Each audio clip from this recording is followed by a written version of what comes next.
দিনটি ছিল 17ই সেপ্টেম্বর। হঠাৎই আমাদের প্ল্যান হয় আমরা সেবকের কালী মন্দিরে ঘুরতে যাব। হঠাৎই মামা বলেছিল। তারপরে আমরা মামা বাড়িতে রেডি সেডি হয়ে বেরিয়ে পড়ি।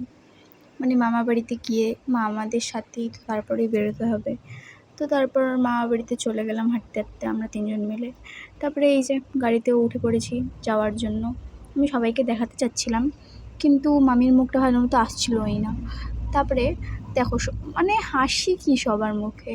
তারপরে মামি অনেক ট্রাই করার পরে পেছন থেকে দেখালো মুখটা ফাইনালি। সবার মুখ দেখাচ্ছি, বুনোর মুখ না দেখালেও হয় না। তারপরে একটু মামাকেও দেখিয়ে দিলাম, কিন্তু মামা তো ড্রাইভ করছিল, ভালো মতো দেখানো যায় না। তারপর আমরা আস্তে আস্তে তারপর আমরা ফাপড়ির রাস্তায় চলে যাই। আমরা সবাই চেনো হয়তো শিলিগুড়িতে ফাপড়ির রাস্তা। আগে ছোটোবেলায় খুব আসতাম ফ্রেন্ডদের সাথে, এখন তো সবাই সবার মতো বিজি। আগের দিনগুলো খুব মনে পড়ে। যাই হোক, আমরা ফাপড়ির সুন্দর দৃশ্য দেখতে দেখতে কালীবাড়ির পথে রওনা দিয়েছিলাম ফান করতে করতে। সবাইকে দেখাচ্ছি, আমাকে না দেখালেও হয় না, নাহলে বুঝবে কী করে কে ব্লগ করছে। ফাইনালি আমরা কালীবাড়িতে পৌঁছে গেলাম। আর এখানে আমার দিদার পায়ে বড্ড ব্যথা, তো উঠতে পারছিল না, ধরে ধরে উঠছিল। আর এখানে ও হাসে, আর মামি বললো না আমি হাই করবো না। সবাই হাই করছিল, বলে না আমি হাই করবো না। তারপরে আমি দুষ্টুকে ফোনটা দিয়ে বললাম যে আমাকে একটু নে ভাই।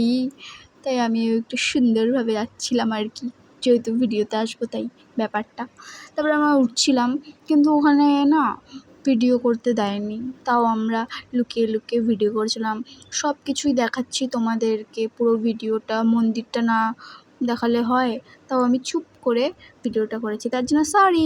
টিকা পড়াও হয়ে গেছে, এখন আমাদের দর্শন করে আমরা আবার নিচে নেমে যাচ্ছিলাম। ওহো, আমরা কে কে গিয়েছিলাম সেটা তো বলাই হয়নি। এই যে এখানে আমাদের ফ্যামিলির সবাই, আমরা মামা মামি, দিদা দাদু, তারপর মা বনু মামি সবাই। ওখান থেকে নেমেই তারপরে সামনে বাবার মন্দির ছিল, ওখানে আমি কোনোদিনও যাইনি, তাই আমি ভাবলাম যে যাই। কিন্তু সিঁড়িটা অনেক খারাপ ছিল, ভালো মতো ভিডিও করতে পারিনি সিঁড়ি দিয়ে যখন উঠছিলাম। আর এত বান্দর ছিল কি বলবো আর। যাই হোক, চলো উপরে উঠি।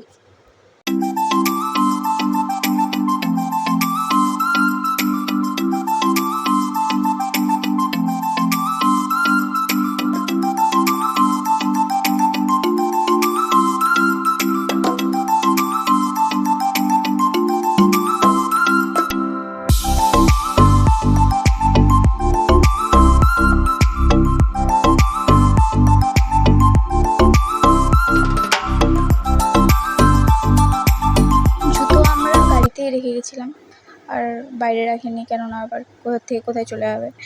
তারপর আমরা ওই দিন মঙ্গলবার ছিল, তো আমরা বাইরের কিছু খাবো না, তাই চিপস টিপস কিছু খেয়েছিলাম। তারপর এখানে রাস্তার মধ্যে একটু দাঁড়িয়ে একটু ফটো ভিডিও একটু তুলে নিলাম, কেননা ঘুরতে গিয়েছি ফটো আর ভিডিওর জন্যই তো না। তো ফটো ভিডিও একটু ফান করলাম আর কি সবাই মিলে।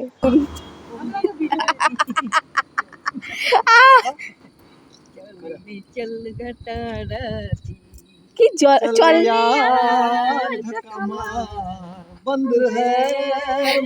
নাচো, চল চল চল মেরে সাথী ও মেরে হাতি, কি সব গান করতেছে।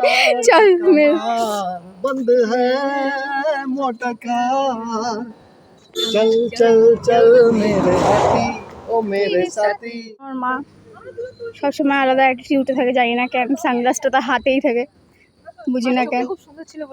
হ্যাঁ আমার মা ছিল সুন্দর, হ্যাঁ এখন আর নেই, তার জন্য আমার মা ফটো তোলা বন্ধ করে দিয়েছে, বাড়ির থেকে বেরোনো বন্ধ করে দিয়েছে, সব কিছু বন্ধ আমার মার। অনেক কষ্টে টেনে টুনে আজকে আমরা নিয়ে এসেছি এখানে, তাও ক্যামেরা ইগনোর করছে। আমার ভাগ্য ভালো, আমি আমার মার লুকটা দেখাতে পারছি তোমাদেরকে। ভিডিওটা ভালো লাগলে প্লিজ লাইক কমেন্ট করে দিও। তারপরে আমরা বাড়ি চলে আসছিলাম, আর কোনো ক্লিপ নেওয়া হয়নি, আর ভুলেও গেছিলাম। তো টাটা।